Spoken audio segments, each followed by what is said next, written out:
நாம் இந்த அந்தர்யோகங்களில் உத்தவ கீதையில் பகவான் ஸ்ரீ உத்தவருக்கு உபதேசித்தருளிய கருத்துக்களை நாம் பார்த்து வருகின்றோம்.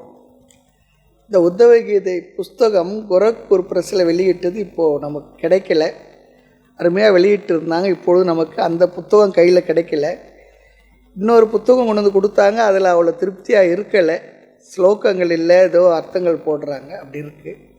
அதனால் இங்கே கருத்துக்களை நாம் பார்த்துக்கிட்டு வரோம். 7வது அத்தியாயத்தினுடைய 20வது ஸ்லோக கருத்தை பார்த்துக்கிட்டு வரோம். அதில் முக்கியமாக நாம் பார்த்த கருத்து, நிறைய பேருக்கு குருவே தேவையில்லை, அப்படி ஒரு கருத்து இருக்கின்றது. அதை நீக்கும் விதமாக சில கருத்துக்களை எல்லாம் பார்த்தோம். அடுத்து எனக்கு நானே குரு அப்படி சொல்கிற ஒரு சில கருத்துக்கள், என்னுடைய ஆத்மாவே எனக்கு குரு அப்படி சொல்கிற சில கருத்துக்கள், இதையெல்லாம் பார்த்தோம். அதில் நிறைவாக பார்த்தோம், ஆத்மா குருவாக முடியாது அப்படி சொல்லி பார்த்தோம். ஏனென்றால் ஆத்மாவானது கருவி கரணங்கள் அதுக்கு இல்லை. ஆகினால் அது நம்ம குருவாக இருந்து ஆத்மா நமக்கு உபதேசிக்காது. இரண்டாவது, நம்முடைய மனமே நம்முடைய புத்தியே நமக்கு குரு சொல்லி சொன்னால், நம்முடைய அறியாமை எங்கே இருக்குது? நம்முடைய மனதில் தான் இருக்குது. அறியாமையுடன் கூடிய மனமே நமக்கு குருவாக முடியாது. அதற்கு வெளியில் இருந்து ஒரு அறிவு தேவை இருக்கின்றது என்றெல்லாம் பார்த்து, எனக்கு நானே குரு என்பதனுடைய தாத்பரியம், அர்த்தம் என்ன என்பதை பார்த்து நிறைவு செய்ய போகின்றோம் இன்றைய வகுப்பில். ஒருவனுக்கு அறிவு எப்படி கிடைக்குன்னு சொல்லி சொன்னால், அறிவை தரும் கருவியை பயன்படுத்துவதன் மூலமாகத்தான் அறிவு நமக்கு வரும். ஆக அறிவை தரும் கருவிகள் உலகத்தில் நிறைய இருக்குது. கண்ணு சில அறிவை கொடுக்கறது, காது சில அறிவை கொடுக்கறது, எல்லாமே அறிவை தரும் கருவிகள் தான். அடுத்து நூல்களும் நமக்கு அறிவை தருகின்றது. நிறைய புத்தகங்கள் இருக்குது நூல் நிலையங்களில். போனால் பார்த்தா தெரியும். நமக்கு எவ்வளவு தெரியவில்லை என்பதை அங்கே போனால் தான் தெரியும். அந்த கேட்லாக்கை பார்த்தாவே அதுவே இப்படி இருக்குது. இவ்வளவு ஆமாம், தெரியாத விஷயங்கள் தான் அதிகம் இருக்குது. உண்மையிலே பார்த்தா நமக்கு ஒன்றுமே தெரியல என்பது தான் உண்மை. அவ்வளோ பிரான்ச் ஆஃப் நாலேஜ் இருக்குது. ஆக நூல்களும் கூட நமக்கு அறிவை தரும் கருவி. இந்த அறிவை தரும் கருவியை நாம் பயன்படுத்த வேண்டும். கண்ணை பயன்படுத்தினால்தான் கண்ணினால் பெறக்கூடிய அறிவு, நிறத்தை பற்றிய அறிவு நமக்கு வரும். காதை பயன்படுத்தினால்தான் சப்தங்களை பற்றிய அறிவு நமக்கு வரும். நாக்கை பயன்படுத்தினால்தான் சுவையை பற்றிய அறிவு நமக்கு வரும். அதுபோல் அறிவை தரும் நூல்களை நாம் பயன்படுத்தினால்தான் நமக்கு அறிவானது கிடைக்கும். ஆக பகவான் இங்கே ரொம்ப அழகாக சொல்கிறார், யார் ஒருவன் அறிவை பயன்படுத்தும் கருவியை பயன்படுத்துகின்றானோ அவன்தான் அறிவை அடைகின்றான். ரொம்ப சிம்பிள் இது. யார் ஒருவன் அறிவை தரும் கருவியை பயன்படுத்தாமல் வேறு எதை செய்தாலும் அவனுக்கு அறிவு வராது.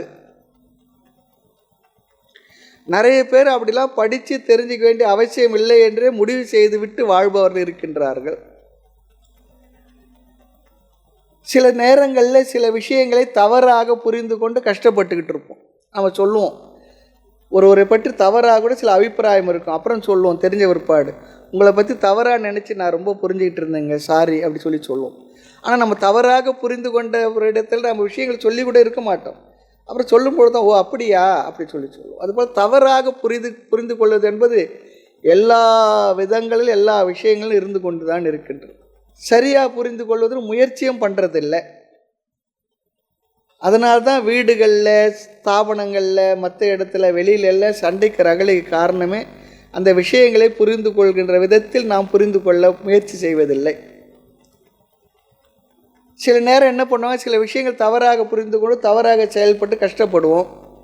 அப்போ சொல்லுவாங்க சில பேர், உனக்கு நேரம் சரியில்லை, இதை செய் அதை செய் சொல்லுவாங்க. இல்லை உனக்கு அது பிடிச்சிருக்கு இது பிடிச்சிருக்கு, கொஞ்ச நாள் ஆகணும்னு சொல்லுவார் ஜோசியரும் கூட.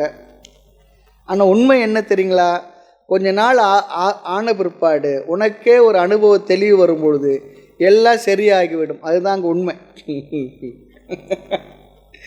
அது வரல உனக்கு 3.5 வருஷம் போனோம், 2.5 வருஷம் போனோம், இன்னும் 4 நாள் போனோம், இன்னும் 5 நாள் போனோம், இத்தனை மாதம் போனோம் அப்படிலாம் சொல்லி கணக்கு சொல்லுவாங்க இல்லையா.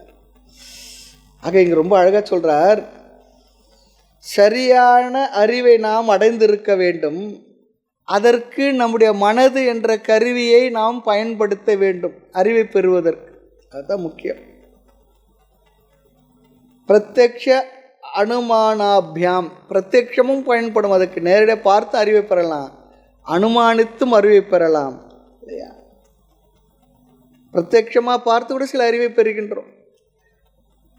காலையில் எந்திரிச்சு பார்க்குறோம், வெளியில் வரையும் தண்ணியாக இருக்குது, எல்லாம் நனைஞ்சிருக்கு, ஓ மழை பெஞ்சிருக்குமா நம்ம நினச்சிக்கிறோம், தெரிஞ்சுக்கிறோம்.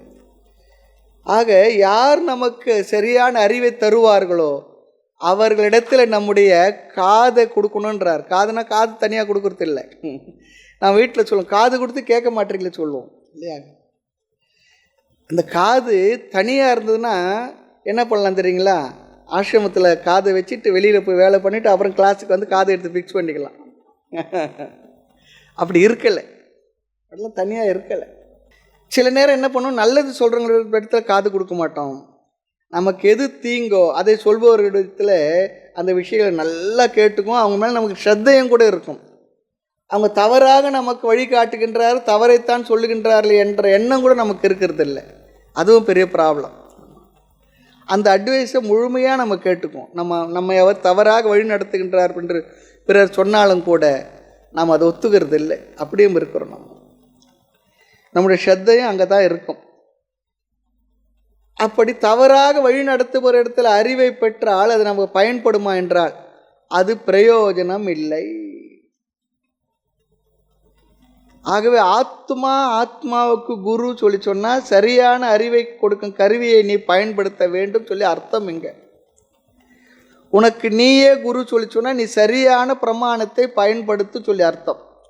அந்த பிரமாணத்தை பயன்படுத்துபவனாக நீ இரு என்பது தான் இங்கே அர்த்தம். அந்த அளவில் தான் நாம் அதுக்கு குருவாக இருக்க முடியும். அப்படி பயன்படுத்தினால் உனக்கு ஞானம் வரும். இது ஒரு முக்கியமான விஷயம்தான். நிறைய பேர் இது முக்கியமான விஷயம் தெரியறதில்லை. அப்போ சரியான அறிவை தரும் கருவியை பயன்படுத்தணும்னு சொல்லி சொன்னால் அதுக்கு யார் காரணம்? ஞானத்தை கொடுக்கும் கருவி காரணமா அல்லது அந்த கருவியை பயன்படுத்துகின்ற நான் காரணமா என்றால் உனக்கு நீயே குரு என்ற இடத்துல கருவியை பயன்படுத்தும் நீதான் காரணம். எந்த கருவியை பயன்படுத்த வேண்டும் என்று நிர்ணயிக்கின்ற அந்த தன்மை தான் உனக்கு நீயே குரு என்பதுடைய அர்த்தம். புரிஞ்சுக்கணும். சரியான ஒரு இடத்துல நமக்கு ஸ்ரத்தை வந்துட்டுனா நமக்கு புண்ணியம் இருந்தால் நம்மளை வழி நடத்திடுவார். அப்படி இல்லை என்றால் ஒன்றொன்றே நீ நன்கு ஆராய்ச்சி செய், அந்த கருவிகளை நன்கு பயன்படுத்து. ஒரு பொருளுடைய நிறம் சரியாக தெரியலனா என்ன பண்ணுறோம்? மறுபடியும் கண்ணாடியை கழட்டி கண்ணாடியை துடைக்கிறோம், கண்ணை சரி பண்ணி பார்த்து தெரிஞ்சுக்கிறோம். அல்லது பொருள் மேலே எதுனா அழுக்கு இருந்தால் துடைச்சிட்டு என்ன பண்ணுறோம்? தெரிஞ்சுக்கிடுறோம் இல்லையா? ஒரு நூலை படித்தா சரியாக விளங்கல்னா மறுபடியும் என்ன பண்ணுறோம்? அந்த நூலையே மறுபடியும் படித்து தெளிவுபடுறோம்.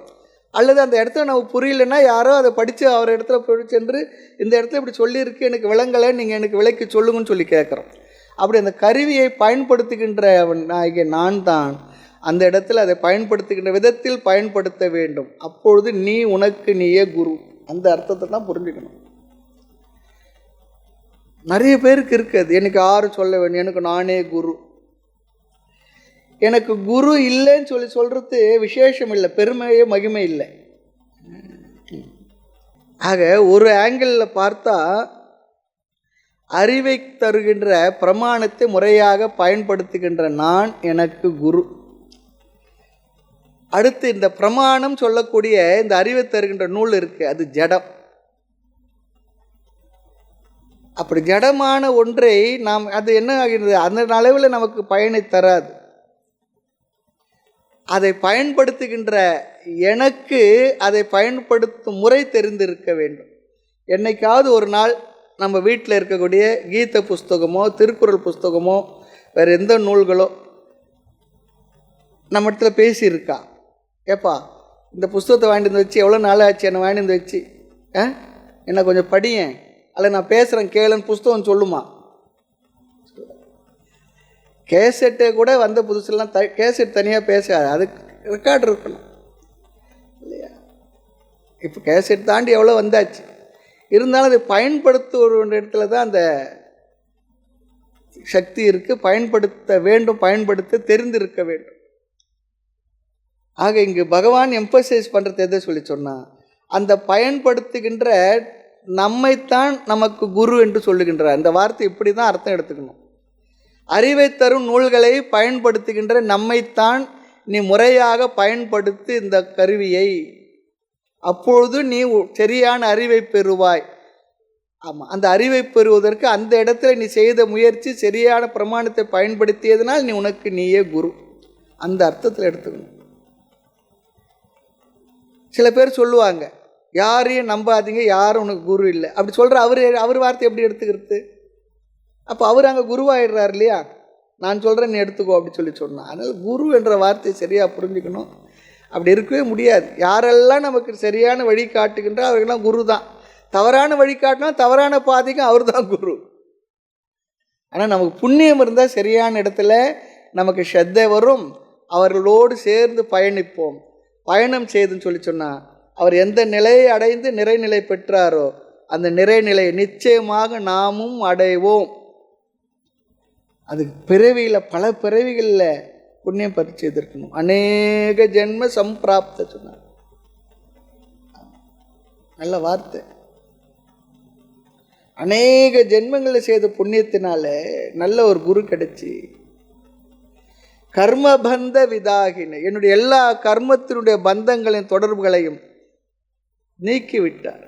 எதனால் என்றால் ஆத்ம ஞான பிரதானேன, ஆத்ம ஞானத்தை நான் யார் என்பதை எனக்கு நன்கு அழகாக முறையாக சொல்லி புரிய வைத்ததனால் என்னுடைய அனைத்து கர்ம பந்தங்களும் பல பிரிவில் சேர்த்து வைத்து எல்லாம் விலகியது. நான் நிறை மனிதன், நிறைநிலையை, பூர்ணத்துவத்தை, மோட்சத்தை அடைந்து விட்டேன்.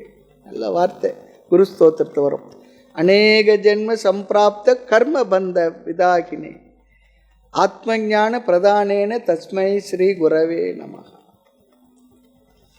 ஆக நீ பிரமாணத்தை நீ பயன்படுத்தினால் உனக்கு அறிவு வரும். நீ பிரமாணத்தை பயன்படுத்தி அறிவை அடைந்து விடு. ஆக தனக்குத்தானே குரு என்பதுடைய இறுதி அர்த்தம் என்னன்னா பிரமாணம் ஸ்வீகுரு, பிரமாணத்தை பயன்படுத்துன்னு சொல்றார் பகவான் இங்க. அதுதான் பிரமாணத்தை கையில் எடுத்துக்கொள். எது? கீதை, உபனிஷத், எப்படிப்பட்ட நூல்களை முறையாக எந்த அறிவு வேணுமோ அந்த அறிவுக்குரிய நூலை பயன்படுத்துன்னு சொல்கிறார். ஆனால் அந்த நூல் தானே பேசாது. அதை நமக்கு சொல்லி கொடுக்கின்ற, அதை நன்கு புரிந்து தெளிந்த ஒருவர் மூலமாகத்தான் நமக்கு அது பயன்படும். அதுவும் இருக்காங்க. ஆக யார் உனக்கு சரியான அறிவை தருவார்களோ அவர்களிடத்த ஸ்ரத்தையை வை, நம்பிக்கை வை. அவருடைய சொல்லை கேட்டுக்கொள். கல்லாதேன் ஆனாலும் கற்றறிந்த மெய்யடியார் சொல்லாலே நின்னை தொடர்வேன் பராபரமே சொல்கிறார். ரொம்ப அழகாக சொல்கிறார். கண்டிப்பாக தெரியாது, எனக்கு ஒன்றே தெரியல இந்த விஷயத்தில், நான் சைபர் தான்.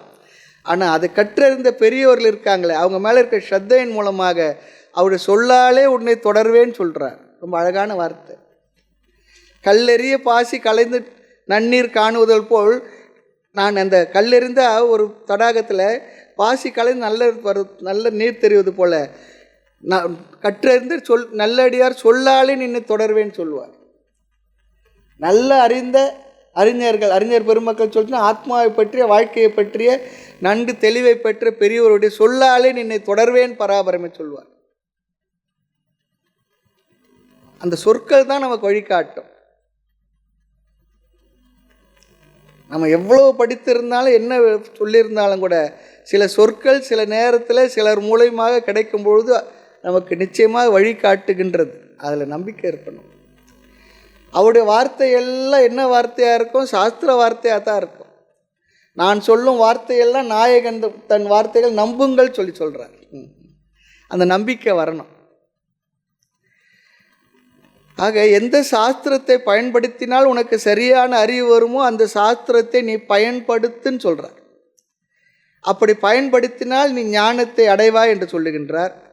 ஆகவே உனக்கு நீயே குரு என்பதனுடைய இறுதி அர்த்தம், உனக்கு அறிவை தரும் கருவியை எப்பொழுது எப்படி பயன்படுத்துவாயோ அப்பொழுது நீயே உனக்கு அறிவை தேடிக்கொள்கின்றாய், குருவை தேடிக்கொள்கின்றாய்.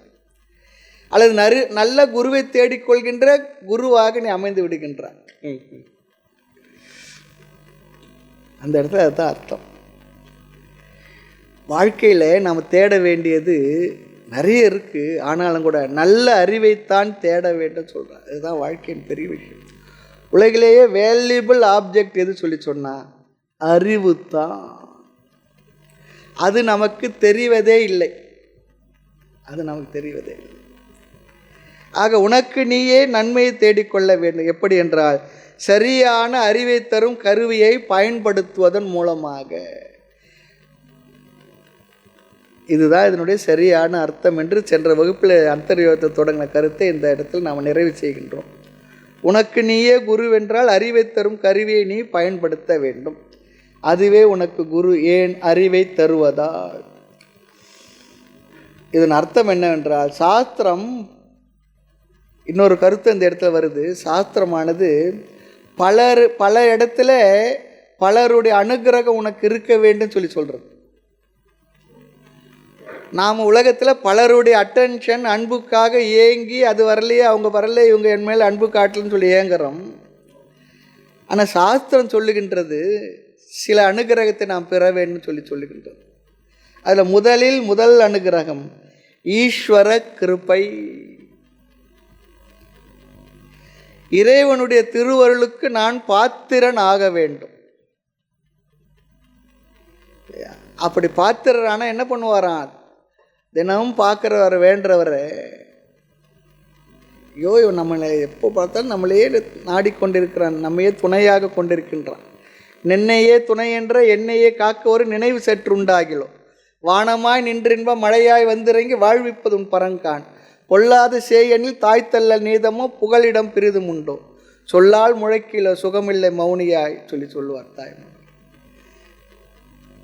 அப்படி இறைவனுடைய திருவருளுக்கு பாத்திரன் ஆக வேண்டும். அப்படி ஆனால் என்ன பண்ணுவாராம்? மாயையை நீக்கி உண்மையை புரிய வைத்து ஞானத்தை கொடுத்து நிஷ்டையை கொடுத்து பிறவியையே போக்கி விடுவார். அப்படி உதவி செய்வாராம். இது ஈஸ்வர கிருப்பை. ரெண்டாவது ஒரு கிருப்பை இருக்கு, குரு கிருபா. நல்ல ஆசிரியருடைய கிருப்பைக்கு பாத்திரன் ஆக வேண்டும். ஈஸ்வர கிருப்பைக்கு பாத்திரராகனா ஒரு வழி இருக்குது. என்ன வேணும்? எல்லாம் ஒரே வழி தான். தர்மப்படி வாழ்தல் தான் ஈஸ்வர கிருப்பைக்கு நாம் பாத்திரராக ஆக முடியும். காரணம், தர்மமும் ஈஸ்வரனும் வேறு வேறு இல்லை. நிறைய பேர் அப்படி புரிஞ்சுக்கிட்டு இருக்காங்க. நம்முடைய ஒழுக்கமாக தர்மமாக வாழறது வேறு, கடவுள் வழிபாடு வேறு. நான் என்னவெல்லாம் செய்துட்டு கடவுள் வழிபாடு செய்வேன், அப்படிலாம் இல்லை. தர்மத்துடைய வடிவம் இறைவன். ஆக தர்மமான வாழ்க்கை வாழ்ந்தால்தான் இறைவனுடைய கிருபை நமக்கு கிடைக்கும். அடுத்து குரு அனுகிரகத்துக்கு நாம் எப்படி பாத்திரராக முடியும்? ஒரே ஒரு குணம்தான். பணிவு ஒன்று இருந்து விட்டால் அதுவே குரு கிருபைக்கு வாய்ப்பு. அதுதான் வாய்ப்பு. எனக்கு எல்லாம் தெரியும் என்று நினைத்து ஒரு குருவிடத்தில் சென்றால் யாருடைய அன்புக்கும் பாத்திரராக முடியாது. குருவானவர் சிஷ்யனுக்கு அறிவு இருக்கான்னு சொல்லி பார்க்க மாட்டார். அதுக்காக அறிவே வேண்டான்னு சொல்லலை. அவனுக்கு எவ்வளவு அறிவு இருக்காலாம் பார்க்க மாட்டார். அவன் இடத்த பணிவு இருக்கா, அதுதான் குருவிடத்தில் நாம் அணுகுவதற்கு அவர் பார்க்கின்ற ஒரே ஒரு தகுதி. அதுதான் பணிந்தும் கேட்டும் பணிவிடை செய்தும் அதனை நீ தெரிந்து கொள். தத்வித்தி பிரணிபாத்தேன பரிப்பிரஷ்னேன சேவையா. இந்த வார்த்தைக்கு சித்வான்சம் அழகாக இந்த வார்த்தை சொல்ல. பணிந்தும் கேட்டும் பணிவிடை செய்தும் அதனை நீ தெரிந்து கொள். அழகான விளக்கம். ஆக முதல்ல பணிவு. பணியுமாம் என்றும் பெருமை சொல்வார். குரு பார்க்குறது அவனிடத்த பணிவு இருக்கா, அவனுக்கு எவ்வளோ அறிவு இருக்குது மற்றது இருக்குது அதெல்லாம் பார்க்கவே மாட்டார். எனக்கு நிறைய அறிவு இருக்குன்னா ரொம்ப சந்தோஷம்பா, உனக்கு தான் இருக்க, ஏற்கனவே இருக்கிற அறிவோடு வாழ்ந்துக்கன்னு நமஸ்காரம் பண்ணி அனுப்பி விட்டுடுவார். உனக்கு என்னிடத்துல வேலை இல்லை,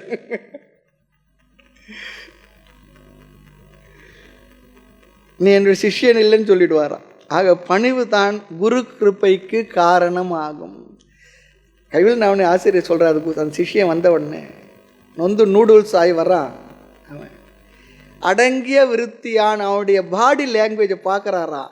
அதை பார்த்தோன்னே அவன் மேலே அவருக்கு ஒரு அன்பு கருணை. இவன் எதுவும் சிரமப்பட்டு வரான், சரியான ஆளாக இருப்பான் போல இருக்குது, பாவம் இவனுக்கு நம்ம உதவி பண்ணணும், அறிவை கொடுத்து ஆறுதல் கொடுத்து அவனுக்கு நாம் சரி பண்ணணும்னு சொல்லி அப்போவே அவர் முடிவு பண்ணிடுறார்.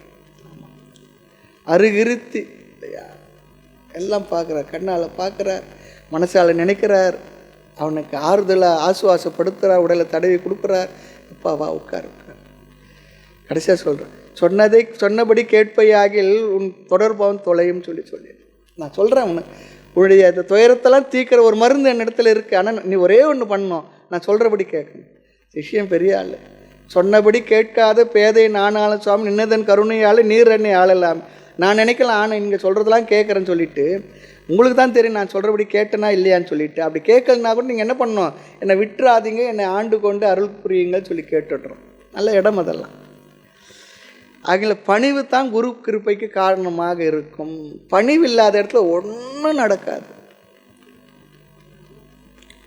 அடுத்து மூன்றாவது சாஸ்திர கிருபா. எந்த நூலை படிக்கிறோமோ அல்லது சாஸ்திரத்தை கிருப்பை இருக்க வேண்டும் சொல்லி சொல்கிறார். சரி, சாஸ்திரம் தான் ஜடன்னு சொல்லிட்டீங்களா, அது உங்களுக்கு அனுகிரகம் பண்ணுமா சொல்லி சொன்னால், நமக்கு சரியான புண்ணியம் இருந்தால் அந்த புண்ணியம் சரியான சாஸ்திரத்தை கேட்பதற்கு சேர்த்து வைக்கும். அந்த சாஸ்திரம் படித்தா நமக்கு அந்த வார்த்தைகள் நன்கு மனதில் சென்று புரியும், தெளிவு கிடைக்கும். அதுதான் சாஸ்திர கிருப்பா. அடுத்து நான்காவது ஆத்ம கிருப்பா. ஈஸ்வர கிருப்பை, குரு கிருப்பை, சாஸ்திர கிருப்பை, அப்புறம் ஆத்ம கிருப்பா. ஆத்ம கிருப்பா சொல்லி சொன்னால் நம்முடைய அனுகிரகமே நமக்கு வேண்டுமா, நம்முடைய மனதினுடைய அமைதி நமக்கு நாமே அனுகிரகம் செய்துக்கணும்னு சொல்லி சொல்கிறார். இந்த இடத்துல இந்த அர்த்தத்தை உபயோகப்படுத்துகிறார். யார் ஈஸ்வர குரு கிருப்பை சாஸ்திர கிருப்பை அடைகின்றார்களோ அவர்கள் ஆத்ம கிருப்பையை அடைகின்றார். அப்படின்னா என்ன, அவனுடைய மனதே அவனுக்கு பிரசாதமாக அமைந்து ஈஸ்வர கிருப்பை மூலமாக, குருவுடைய கிருப்பை மூலமாக, சாஸ்திரத்தின் அனுகிரகம் மூலமாக அதில் மனது பொறிந்து இருப்பது, அதற்கு நமக்கு நாமே அனுகிரகம் பண்ணிக்கணுன்ற இந்த வார்த்தையை உபயோகப்படுத்துகிறார்.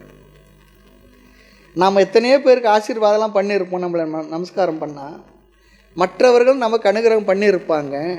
நாம் நமக்கே அனுகிரகம் செய்து கொள்வது என்பது ஈஸ்வர குரு சாஸ்திர கிருப்பையை அடைவதே. அதான் இங்கே சொல்கிறார். மகாபாரத யுத்தத்தில் அர்ஜுனனுக்கு பகவான் எல்லா உபதேசம் முடிச்சிட்டார். யுத்தம் தொடங்க ஒரு செகண்ட் கூட தேவை இருக்கலை. ஆனால் அந்த நேரம் பார்த்து தர்மபுத்திரர் இறங்கி எதிரணியில் இருக்கக்கூடிய பீஷ்மரை நோக்கி நடந்து போகிறார். எல்லாருக்கும் ஒரு செகண்ட், ஃப்ராக்ஷன் ஆஃப் செகண்ட் என்னன்னு சொல்லி புரியல. இந்த பக்கத்தில் இருக்கிறவங்களுக்கெல்லாம் என்ன அண்ணா என்ன பண்ண போகிறாரோ பீம அர்ஜுனெலாம் நினைக்கிறேன். கிருஷ்ணருக்கு மட்டும் புரியும் எதுக்காக அவர் போகிறார் சொல்லிட்டு. எதிரணியில் இருக்கிறவங்களாம் இந்த யுத்தத்தில் இருக்கிற இந்த சைன்யத்தை எல்லாம் பார்த்துட்டு தர்ம பயந்து போயிட்டான். ஆமாம், கோழை இறங்கி வந்து சமாதானத்துக்கு வரான், நமஸ்காரம் பண்ணுறது. நேராக போகிறார். சென்று பீஷ்மர் இடத்துல சென்று என்ன பண்ண நமஸ்காரம் பண்ணி, இந்த யுத்தத்தை நடத்துறதுக்கு உங்களை எதிர்த்து நடத்துறதுக்கு எனக்கு உங்களுடைய அனுகிரகம் வேணும்னு சொல்லி கேட்குறேன், ஆசீர்வாதம் பண்ணுங்கன்னு கேட்குறேன். எப்படி இருக்கும் மனசு பாருங்கள், அந்த இடத்த நினச்சி பாருங்கள். ஆமாம், உடனே இறங்கி வந்து நீ இப்படி கேட்கலன்னா மனசு நான் வேறு மாதிரி நினச்சிருப்பேன் தர்மனே, நீ கேட்ட அது எப்படி உங்களை அனுமதி இல்லாத நான் எப்படி இந்த வேலையை நான் செய்ய முடியும்? யாருக்கு எதிர்த்து யுத்தம் பண்ண போகிறோம் அவர் இடத்துல போய் கேட்குறா. எவ்வளோ ஒரு கான்ஃபிடென்ஸ் பாருங்கள். இல்லைன்னா தனியாக போகிற ஆளை பிடிச்சி வச்சுட்டு சரி யுத்தம் முடிஞ்சுன்னு கூட சொல்லலாம் அந்த நேரத்தில், அது விஷயம் வேறு. ஏன்னா இவன் தான் ராஜா, தலைவன். அவர் இறங்கி வந்து ஆசீர்வாதம் பண்ணுறார். எங்கே தர்மம் இருக்கா அங்கே கிருஷ்ணன் இருக்கா, கிருஷ்ணன் எங்கே இருக்கார் அங்கே வெற்றி நிச்சயம், ஜெய் விஜய் பவன் சொல்லிட்டு அவருக்கு ஆசீர்வாதம் பண்ணுறார். அடுத்து துரோணர் இடத்துல போகிறார். கிருபாச்சாரியர் எல்லாரும் பார்க்குறார். பார்த்துட்டு வந்த ஒரு பாட்டு இதை பார்த்துக்கிட்டு இருக்கிற துரியோதனனுக்கு அப்படி ஒரு ஆத்திரம். ஆமாம், சரியாக விளங்கிச்சு போங்க. ஆமாம், யுத்தத்தில் இப்போயே தெரிஞ்சிடுச்சு நீங்கள்லாம் இப்படி ஆசீர்வாதம் பண்ணி அனுப்புவீங்களான்னு சொல்லிக்க. இப்போ எந்த வார்த்தை சொல்ல வரேன்னா, அப்போது பீஷ்மர் சொல்கிறார் ஒரு வார்த்தை, துரியோதனா நீ சென்று தர்மபுத்திரன் இடத்துல இப்படி எனக்கு ஆசீர்வாதம் பண்ணுங்கன்னு சொல்லிச்சுன்னா தர்மபுத்திரன் கூட உனக்கு இப்படி ஒரு ஆசீர்வாதத்தை பண்ணியிருப்பா. நீ போய் பண்ணலை, கேட்கல. யார் ஒருவர் வந்து வணங்கி பணிந்து ஆசீர்வாதம் பண்ணுங்கன்னு சொல்லி கேட்குறாங்களோ அவங்களுக்கு நிச்சயமாக ஆசீர்வாதம் கிடைக்கும். நீ பண்ணலை, உன்னால் பண்ண முடியாது சொல்லிட்டு மறுபடியும் வாதத்தை வளர்த்து கொள்ள வேண்டாம் என்று அவர் என்ன பண்ண யுத்தத்துக்கான சங்கை ஊதி விடுகின்றார். அப்படி சொல்லி அந்த இடத்துல பார்க்குறோம். நமக்கு மகாபாரதம் பார்த்திங்கன்னா தெரிஞ்சிருக்காங்க, அது புத்தகங்களை எழுதி வச்சுருக்காங்க பெரியவங்க. ஆக இந்த அனுகிரகம் சொல்லி சொல்கிறது நமக்கு நாமே அனுகிரகம் செய்து கொள்ள வேண்டும் என்பது, நம்முடைய மனது நமக்கு பொறிந்து இருக்க வேண்டும். அதற்கான சாதனங்களை செய்வது ஈஸ்வர கிருப்பையும் குரு கிருப்பையும் சாஸ்திர கிருப்பையும் இதற்கு உதவியாக இருக்கும். ஆக இந்த 4 விதமான அனுகிரகம் நமக்கு இருக்கணுமா. ஆமாம், இல்லை என்றால் என்ன ஆகும் தெரியுங்களா? ஏதோ வந்திருப்போம், நம்ம மனது இங்கே ஃபிக்ஸ் ஆகாது, எங்கேயோ இருக்கும், எங்கேயோ போகும். படித்த விஷயங்கள் கூட 4 விஷயம் சொல்லியிருந்தா அரை விஷயம் கூட மனசில் போயிருக்காது, ஒரு விஷயங்கள் போயிருக்காது, அதுவும் அப்புறம் மறந்து போயிடும் மறுநாள். இப்படிலாம் நிறைய நடக்கும். ஆக நமக்கு நாமே ஆத்ம கிருப்பை என்பது நமக்கு நாமே அனுகிரகம் செய்து கொள்வது, நமக்கு நாமே சுயமாக நன்மையை தேடிக்கொள்வது, அல்லது நமக்கு நாமே மனதில் ஆசி வழங்கிக் கொள்வது. மனசில் சொல்லணும். ஆமாம், நிலை பெறுமாறு எண்ணிதியேல் நெஞ்சே கேள் சொல்கிறார். அவர் மனசுக்கே ஒரு அறிவுரை கூடுறார். நித்தம் அவன் தினம் அவன் கோயிலுக்கு போ, அங்கே என்னென்ன இருக்கு உன்னால் முடிந்தது செய் அப்படின்னு சொல்லி அந்த இடத்துல ஒரு பூஜைக்கான விஷயங்கள் கோயில் வழிபாட்டில் சொல்கிறார். அது வேறு.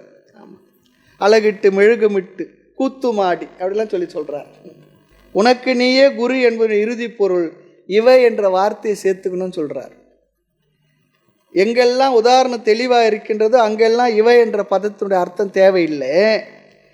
எங்கெல்லாம் உதாரணம் தெளிவாக இல்லையோ அங்கெல்லாம் இவ அல்லது போல, ஆஸ் தோ இல்லை போல இல்லையா, அதை பயன்படுத்துவோம். கணக்கில் புலி சொல்லிச்சுன்னா என்ன அர்த்தம்? புலியை போலன்னு சொல்லி அர்த்தம். அவனே புலி இல்லை. ஆக உனக்கு நீயே குருவை போல, உனக்கு உன்னிடத்தில் பொறுப்பு இருக்கு, பிரமாணத்தை நன்கு பயன்படுத்து, சரியான இடத்துல உனக்கு ஸ்ரத்தையை நீ வைத்துக்கொள். அதெல்லாம் அங்கே அர்த்தம். உனக்கு நீதான் பொறுப்பு, அனைத்து அறிவுக்கும் உன் புத்தி தான் சாமானிய காரணம், இதுதான் சரியான அர்த்தம். இனி இந்த உத்தவகீதை எழுந்த ஸ்லோக கருத்தை கேட்ட பிற்பாடு உனக்கு நீயே குரு, எனக்கு நானே குரு அப்படி சொல்கிற வார்த்தைக்கு இதுக்கு மேலே அர்த்தத்தை நாம வெளியே தேட வேண்டியதில்லை. இதுதான் சரியான அர்த்தம். ஆக உனக்கு நீயே குரு என்பதை சரியாக இங்கே நாம் புரிந்து கொள்ள வேண்டும். குரு வேண்டாம் என்று சொல்லாமல் சரியாக இதை புரிந்து கொள்ள வேண்டும். ஆக நமக்கு தேர்ந்தெடுக்க வாய்ப்பு இருக்குது, பொறுப்பும் இருக்குது. யார் மோட்சத்தை அடைவார்கள் என்றால் யார் அறிவை தரும் கருவியை பயன்படுத்துகிறார்களோ அவர்களே மோட்சத்தை அடைவார்கள். அடுத்து 21வது ஸ்லோக கருத்து. ஸ்லோக கருத்தை தான் நம்ம பார்த்துட்டு வருகின்றோம். 21, 22 இந்த 2 ஸ்லோகத்தில் மனித ஜென்மத்தினுடைய மகிமையை மேன்மையை பேசுகின்றார். இந்த சரீரத்தினுடைய மேன்மையை பேசுகின்றார். வேதாந்த நூல்களிலே உபநிஷத்தாக இருக்கட்டும், எந்த பிரகரண கிரந்தங்களாக இருந்தாலும் கூட இந்த மனித ஜென்மத்தினுடைய மேன்மையை கட்டாயமாக பேசியிருக்கும். இந்த சரீரத்தினால் எப்படிப்பட்ட நன்மை மேன்மை வரும் என்பதற்காக இது சொல்லப்படுகின்றது. இவனுடைய மேன்மை உணர்வதற்காக தான் சொல்லப்படுகின்றது. ஆமாம், மனுஷத்துவம் முமுட்சுத்துவம் மகாபுருஷ சம்சயம் என்றெல்லாம் பேசியிருக்கின்றது. ஆக உன்னுடைய லட்சியத்தை மேலானதாக வைத்துக்கொள். மனித சரீரம் மேலான லட்சியத்தை அடைவதற்காக உனக்கு வழங்கப்பட்டிருக்கின்றது. எண்ணறிய பிறவிதனில் மானுட பிறவிதான் யாதினும் அரிதறிதுகான், இப்பிறவி தப்பினால் எப்பிறவி வாய்க்குமோ ஏது வருமோ அருகிலே. ஆமாம், இந்த பிறவி போச்சுன்னா எந்த பிறவி வரும்னு சொல்லி தெரியாது எனக்கு. ஆமாம், இருக்கிற எத்தனையோ பிறவியில் மனித பிறவி மேன்மையானது, உயர்ந்தது. அரிதறிது மானிடராய் பிறத்தல் அரிதுன்னு சொல்லியிருக்கு. இதெல்லாம் எதற்காக சொல்லியிருக்குன்னா நமக்கு கிடைச்சிருக்க பிறவினுடைய இந்த மனித சரீரத்தை மேன்மை நமக்கு புரியணும். நிறைய பேருக்கு அதுவே புரியறது. என்னவோ போவாங்க, என்ன பிறந்துட்டேன் அப்படி நினச்சா என்ன பண்ணுறது? சரி, இந்த மனித பிரிவினுடைய மேலான லட்சியம் என்ன அது தெரியணுமே. மகிழ்ச்சியை, ஆனந்தத்தை அல்லது மோட்சத்தை அடைதல் தான். என்ன ஆனந்தத்தை மனித சரீரத்தில் அடைய வேண்டுமோ அதை அடைந்து விட வேண்டும். மனித சரீரத்தில் இருக்கின்ற ஜீவனுக்குத்தான் இந்த மோட்சம் என்ற தத்துவத்தை புரிந்து கொள்கின்ற சக்தி, ஆற்றல் கொடுக்கப்பட்டிருக்கின்றது. இந்த மனித பிறவியில் வாழும்பொழுது தான் மோட்சத்தை நாம் அடைய முடியும். அதற்காக இந்த சரீரத்தை பயன்படுத்தி கொள். அதற்காக தான் மனித பிறவியுடைய மேன்மை சொல்லப்பட்டிருக்கு. என்னைக்காவது ஒரு நாளைக்கு இந்த அந்தர்யோகத்துக்கு ஒரு ஆடோ ஒரு மாடோ இங்கே இதெல்லாம் நடக்கிறது போய் கேட்கணும் வருமா? அதுக்கெல்லாம் அது வழங்கப்படலை. மனித பிறவிக்கு தான் இது வழங்கப்பட்டிருக்கு. நூல்களை படிக்கிறதுக்கு சொல்லியிருக்கு. லைப்ரரிக்கு வந்து உட்காந்து படிக்குமா என்ன? அதெல்லாம் அது ஒன்று சாப்பிடும். அப்படி சாப்பிட்டா கூட அதுக்கு ஒன்றும் அறிவு வந்துடாது.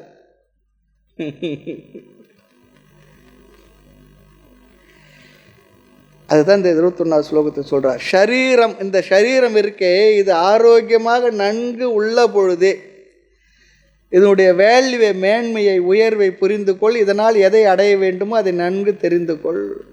கண்ணகல் நிலத்து நான் உள்ள பொழுது அருள் ககன வட்டத்தில் காலூன்றி நின்று பொழியானந்த முகிலோடு கலந்து மதிய வசமுறவே பண்ணுவது நன்மை இந்நிலை பதிய மட்டுமே பௌரி குலையாமலே அப்படிலாம் சொல்கிறார். தாய்மன்னர் தான் சொல்கிறார். அதெல்லாம் இந்த உலகத்தில் நான் வாழ்ந்து கொண்டிருக்கும் பொழுது இந்த சரீரத்தை முறையாக பயன்படுத்தி அந்த உயர்ந்த நிலையை நான் அடைந்து விட வேண்டும் சொல்கிறார். இப்பிறவி தப்பினால் எப்பிறவி வாய்க்குமோ ஏது வருமோ அறிகிலே, அதையும் சொல்கிறார். ஆக இந்த ஸ்லோகத்து கருத்து என்னவென்றால், மனித ஜென்ம சத்துவே சதி, மனித ஜென்மம்தான் மோட்சத்தை அடைவதற்கு முதல் குவாலிஃபிகேஷனா. மோட்சத்தை அடைவது என்ன குவாலிஃபிகேஷன் என்ன சொல்கிறார்? மனித ஜென்மத்தை அடைந்திருப்பது தான் சொல்கிறார். ஏனென்றால் இந்த மனித சரீரத்தில் வெளிப்பட்ட இந்த மனதில் தான் மோட்சத்தை புரிந்து கொள்கின்ற ஆற்றல் கொடுக்கப்பட்டிருக்கு. மற்ற சரீரங்களில் நாம் வெளிப்பட்டால் அந்த சரீரங்களில் உள்ள மனதிற்கு இந்த அறிவை அடைகின்ற சக்தி கொடுக்கப்படவில்லை. அது புரிஞ்சுக்கணும். நாம் தான் எல்லா பிறவிலும் ஒவ்வொரு பிறவி பிறந்திருக்கிறோம். மாட்டினுடைய சரீரத்தை வெளிப்பட்டால் நமக்கு புரிஞ்சுக்கிறதுக்கு என்ன இருக்க போகிறது? ஆட்டினுடைய சரீரத்தில், பறவை சரீரத்தில், மிருக சரீரத்தில் அதெல்லாம் நாம் வெளிப்பட்டிருந்தோம் வச்சுங்களேன். இந்த ஞானத்தை பெறுவர்கள் சக்தி அந்த உடலில் வெளிப்பட்ட அந்த ஜீவர்களுக்கு, அந்த மனதிற்கு வழங்கப்படவில்லை. மனித சரீரத்தில் வெளிப்பட்ட அந்த மனதில் தான் ஞானத்தை புரிந்து கொள்கிற சக்தி கொடுக்கப்பட்டிருக்கு. மனுஷனுக்கு தான் கொடுத்துருக்கு. அதான் சொல்கிறார், மனித ஜென்மம் தான் முதல் குவாலிஃபிகேஷன் எதற்கு?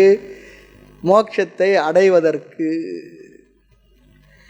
அப்படிப்பட்ட மேன்மையான ஜென்மம் இதுன்னு சொல்கிறார். என்ன ஜென்மமோ போங்கன்ற பாருங்க, என்னவோ போங்க, அப்படிலாம் இல்லை. சரி, அடுத்த ஒரு கருத்து. சரி, மனித ஜென்மத்தை அடைந்தால் மட்டும் மோட்சத்தை அடைந்து விட முடியுமா? அது ஒன்று இருக்கு. இல்லை, மனித சரீரத்திலிருந்து மோட்சத்தையும் அடையலாம், துக்கத்தையும் அடையலாம், அதிகமான துக்கத்தை அடையலாம். மிருகங்களுக்கு என்னைக்காவது உறவுகளில் பிரச்சனை வந்து துக்கம் அடைஞ்சிருக்கா? எனக்கு அது இல்லையே இது இல்லைன்னு துக்கம் அடைஞ்சிருக்கா? எனக்கு எப்படி இல்லை பணம் இல்லை துக்கம் அடைஞ்சிருக்கா? அவன் அப்படிப்பட்ட வீடு கட்டிருக்கான், எனக்கு அப்படி வீடு இல்லைன்னு துக்கம் அடைஞ்சிருக்கா? அவன் அந்த ட்ரெஸ்ஸு போட்டிருக்கான், எனக்கு இந்த ட்ரெஸ்ஸு இல்லைன்னு துக்கம் அடைஞ்சிருக்கா? எதுனா நமக்கு இருக்க துக்கங்கள் எதுனா மிருகங்களுக்கு இருக்கா பாருங்களேன். இல்லவே இல்லை, எந்த கம்பேரிசனும் இல்லை. அதுக்கு மிருகம் அது அடைகின்ற இன்பத்தை மட்டும் அடைந்து அது வாழ்ந்து விட்டு சென்று விடுகின்றது. இந்த உடலில், மனித உடலில் வெளிப்பட்டு நாம் மோட்சத்தை அடையலாம், இன்பத்தை அடையலாம், துக்கத்தை அடையலாம், மிருகத்தை போல வாழ்ந்தும் செல்லலாம். ஆகவே நம்ம என்ன செய்யணுமா, தீரர்கள் சொல்லி சொன்னால் விவேகிகள் ஆக வேண்டும் சொல்கிறார். தீரன் சொல்லி சொன்னால் விவேகி சொல்லி அர்த்தம். அலையும் மனதை அகத்தடக்கும் அவனே சரியை கடந்தோனம், அலையும் மனதை அகத்தடக்கும் அவனே கிரியை கடந்தோனம். அலையும் மனதை அகத்தடக்கும் அவனே யோக தற்பரனாம், அலையும் மனதை அகத்தடக்கும் அவனே ஞான அதிசூரன் சொல்கிறார். எங்கே பார்த்தாலும் அலைஞ்சிருக்கிற மனதை ஒரு அளவிற்கு ஜெபம், தியானம், பாராயணம் இவைகள் மூலமாக அமைதிப்படுத்தி ஒரு நிலைப்படுத்துகின்ற அவனே ஞான அதிசூரன். இங்கே தீரன் சொல்லி சொன்ன விவேகின்னு சொல்லிடுறார்.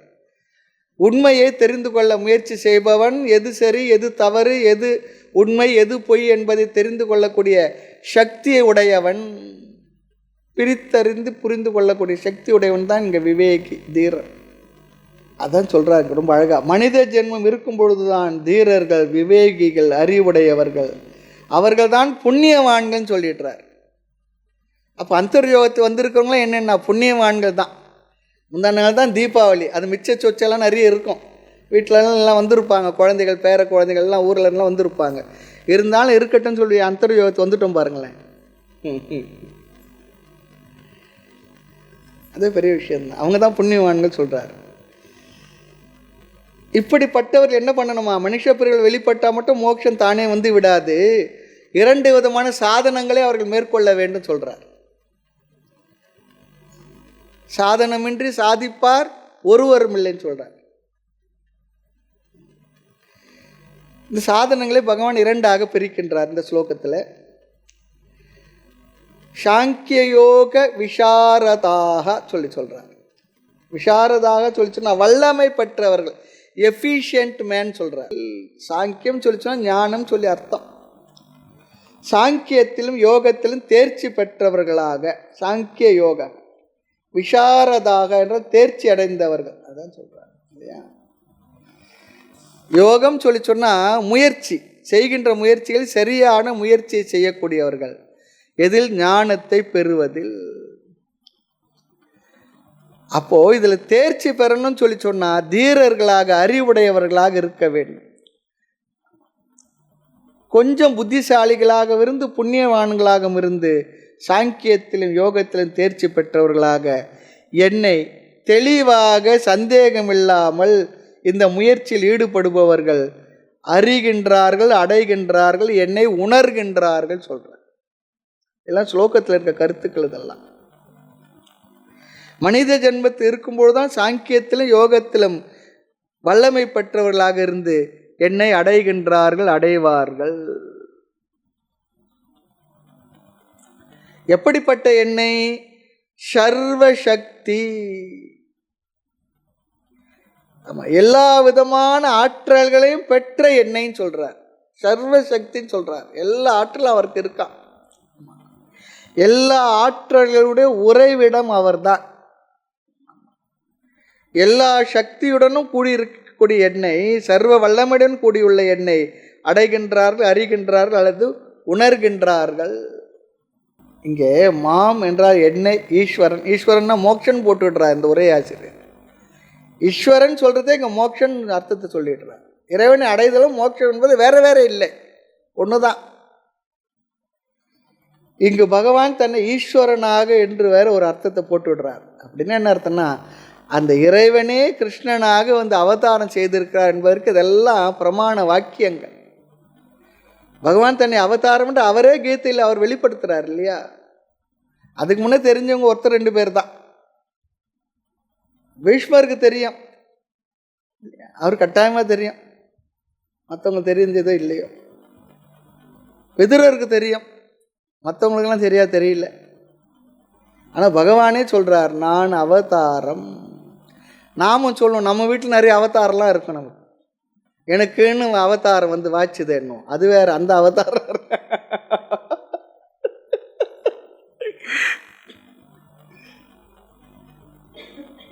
அருணகிரிநாதர் சொல்றார், எனதிடர் பிறவி அவதாரம் சொல்றார்.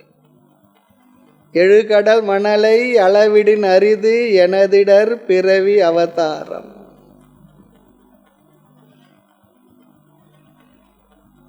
ஆக ஈஸ்வரனாகி என்னை சொல்றார். எப்பொழுது? ஒரு கண்டிஷன், புருஷத்வே, மனித ஜென்மம் எடுத்த காரணத்தினால். நீ மனித ஜென்மத்தை எடுத்த காரணத்தினால் சர்வசக்தியுடன் கூடிய என்னை நீ முறையாக பிரமாணங்களை பயன்படுத்தி என்னை அறிந்து கொள்ளலாம். ஆகவே மோட்சத்திற்கு முதல் குவாலிஃபிகேஷன் இந்த மனித பிறவி தான். அது உனக்கு கிடைச்சிருக்கு.